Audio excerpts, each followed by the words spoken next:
I'm Tyler Glanzer.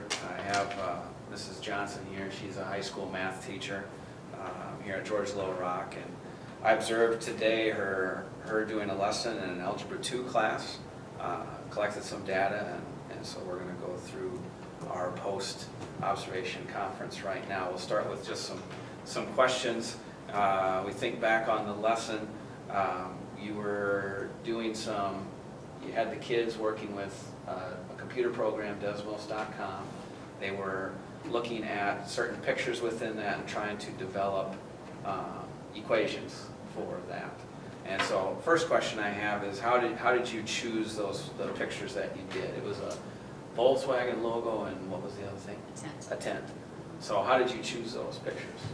I personally didn't choose the Volkswagen logo. It came with an activity that I saw at a math meeting, but I found the tent as well. And the purpose behind them is to have the shape of an absolute diagram. Okay. So did you come up with this idea? No. Or did it come from somewhere else? It's borrowed from a couple of teachers that presented at this math meeting at the AEA. All right. When was the math meeting? I believe it was last spring. Okay.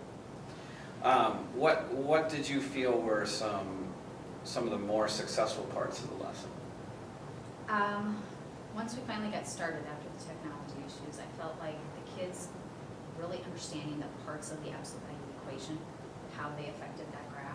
You know, we had talked about it through our lesson and our notes, and while they were doing the graphing, that they were able to really see how the parts of the equation affected what happened to the graph as they were doing changing those values. So what was one thing that you did that you feel was most effective? Walking around and doing all the questioning and talking and listening to the groups as they were working together. Okay. So yeah, your classroom is set up in groups of 3 or so. And so, yeah, you didn't ever have to do much teaching up front, but constantly wandering around. Yeah. As you have done this activity a few times, what insights have you gained? Well, the technology always throws a little glitch somehow in there, whether the internet's working, whether we can get access, things like that. But maybe to get things out and kind of prep the kids a little bit ahead of time would be better than just starting at the beginning of the lesson or at the beginning of the period. I used it prior to last spring when it was presented again at a math conference that I was at, and it just seems to flow a little bit better every year because I'm more comfortable with the technology and the issues that arise. So that's one thing that I'm learning as I go is how can I address this tech issue or how can I address that tech issue. Yeah. So how many different times would you say you've used this activity now? I've seen it presented twice, so I think I've used it probably 4 years now. Okay. All right. Yeah, and those tech issues that you're talking about and you're getting comfortable being able to troubleshoot some of those issues, I think our students are even still trying to get comfortable with actually using the computer every day. Right. As our one-to-one initiative is fairly new. It's I guess in classrooms that I've been in as well, there's almost students who don't like to use the computer. Oh, They'd yes. rather still do it the old-fashioned way. Yeah. So we're still getting over that. Do you feel that that's gotten better though? I do. As far as the student side of things too? I do. I still think there's some resistance, especially in the math area, because a lot of kids seem to like to work laterally rather than vertically, and going back and forth between the computer and stuff. And, Right. and math writing is so technical and is so symbol-based that it's hard sometimes. Yeah. It takes up a lot of time to have to do some of that stuff on the computer. Yeah, that's for sure. So what's something you will definitely replicate next time you do this activity? I will continue the way the lesson plan is presented, the way I have it written up, but I'm trying to add more pieces of reflection and things like that. In the past, I've used to get out the door, just a one sentence comment or whatever. What was your strength? What was the weakness? What did you learn? I'm trying to get kids to be more reflective in their practice and their thinking. So I need to incorporate better ways of doing the reflection process. Kind of to go along with that, you're a veteran teacher, you've been doing this a number of years. What would be something that you have done to keep from becoming stale, I guess is what I would call it? You know, not just doing the same thing every day or doing the same thing every year. What's something that you've done to keep that from happening? Trying to provide a little bit more inquiry with the students and have them take a little bit more ownership of the lessons that we do. This was somewhat of an inquiry lesson, even though we had already had the preliminary information presented as a lesson in class the 2 days previous to that, but trying to incorporate more ways for kids to discover information and to take ownership of what they're learning in terms of not necessarily the topic, but how we're learning it, how they're doing things within the classroom. Yeah, and this is just going back to something you had said earlier in the day is you have used a new tool of coming up with ideas. Yes, Pinterest is my friend. Yeah. So I think I actually have just today looked some things, Okay. different ideas up, yeah, now that you gave me that idea. There's a lot out there. Yeah, that's for sure. What would be your backup plan? We talked about technology issues that happen at the beginning of the class period, so what would be a backup plan if next time you do this activity and we can't get it going? As long as my technology is working, we can go to SmartBoard, and we can do it as a group activity rather than a small group or individual activities. So that, and I don't usually have issues on my end, it's just when we get a number of kids trying to do the same thing all at once. Have you ever had to do this activity as a group on the Smartboard? No, last year, before we upgraded our bandwidth and all of that stuff, I was able to go to the old commons, Oh. and it worked well in there. Okay. But it's just a matter of taking the time to move out of your classroom and all of that stuff. So the original activity actually used TI inspired calculators rather than the Desmos.com, but we Yeah. don't have those. Yeah. So in my observation, I thought the kids really were engaged, you know, majority of the time. What process did you go through at the beginning of the class, at the beginning of the school year, to train kids to be engaged each day?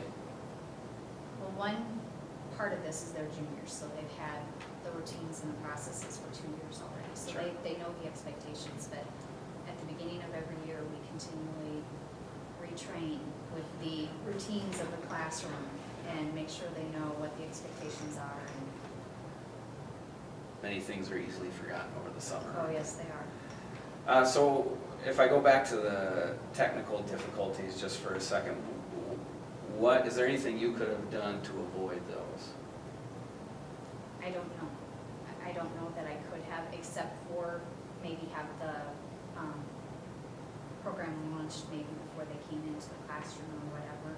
Yeah. It was internet access with a number of kids on there, and I'm assuming that the other part of where the router was reaching, there was a lot of that activity at that point in time too. So Yeah. other than that, maybe having the pictures rather than saved to their desktop or in their email, they were supposed to save them to their Right. desktop. But whether or not they all had that done right away is another story. Right.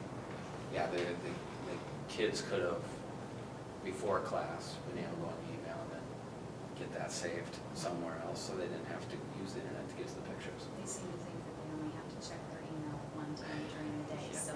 And it's the- And I probably that's didn't the- get it out before that period of the day. And it's like the second to last period of the day, Yeah. so Yeah. they really should be checking that first thing in the morning also.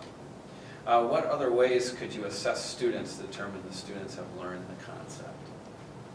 Well, a lot of assessment was going on as I walked around through the Okay. questioning and all of that, but I created a Padlet for a little bit more of the reflection process and answering some questions. And then too, through their summative assessment with their tests and things like that. But really in this lesson, a lot of it was through the observation and the questioning and the discussions. Okay. Is there anything that you want to do differently next time you do this activity?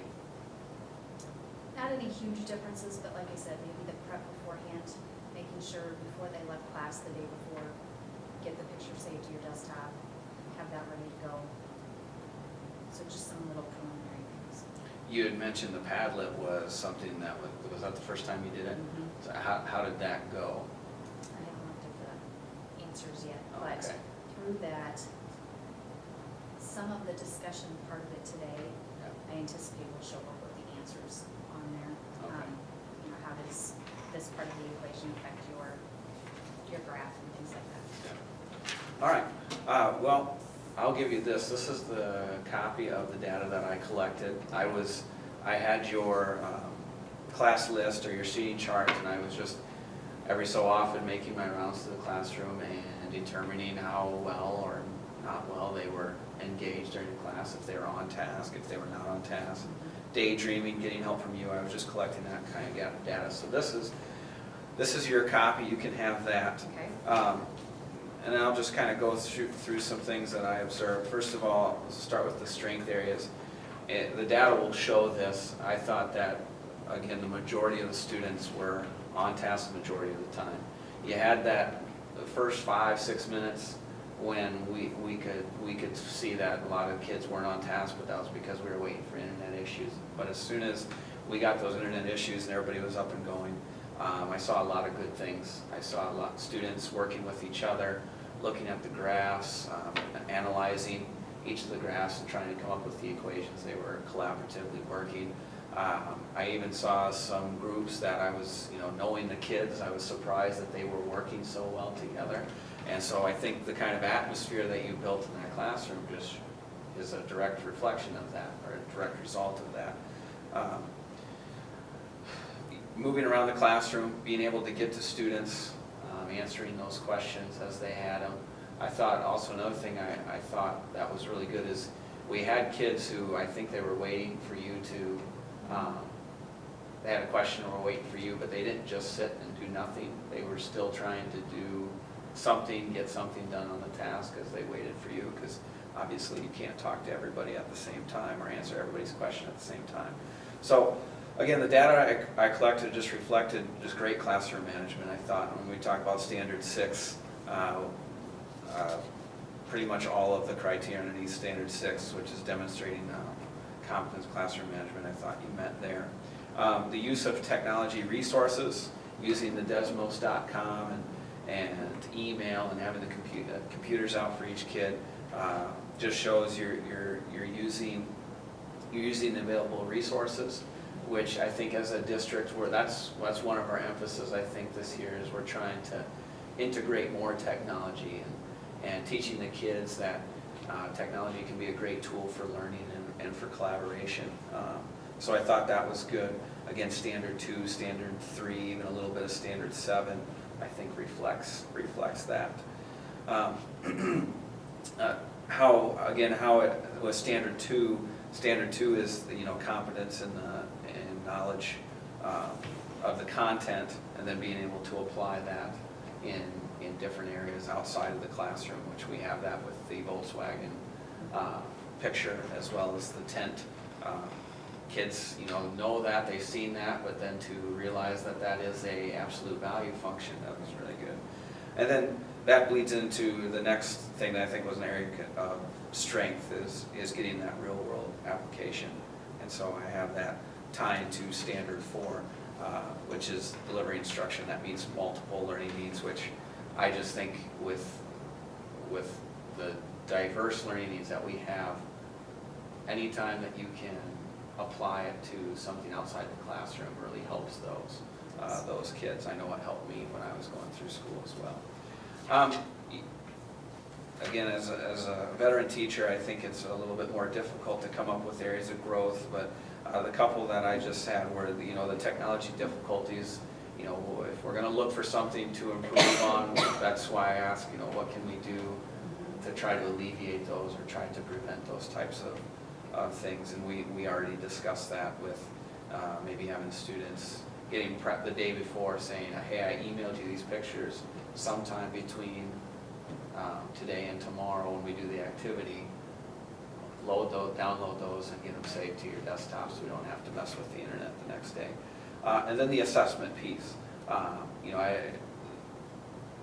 The questioning, for sure you're getting assessment there, but again, what other types of ways could we assess their learning?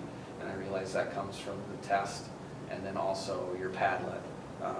But if we just keep thinking of different ways, I always think about that question, how will we know that the students learned what we wanted them to learn? And so it's just an important question to continue to ask ourselves. Do you have any comments on those? The area, my observations on this, areas of strength, areas of growth? Everything's right on. Okay. As far as your professional development plan, you're trying to integrate more of those technology pieces into your classroom. So obviously this lesson's a good one for me to look at, and using the email and the desmos.com. We have this artifact. What other artifacts could we collect or be thinking about putting together as we continue to look towards accomplishing that professional development goal?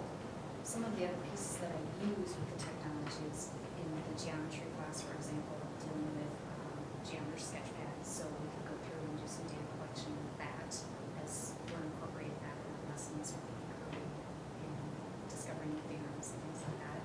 Also, calculators are another area that I'm integrating with the Algebra 2 in particular, trying to get them more comfortable with that and noticing the differences between Desmos.com and the actual TI theories and the course. Yeah. Ideally,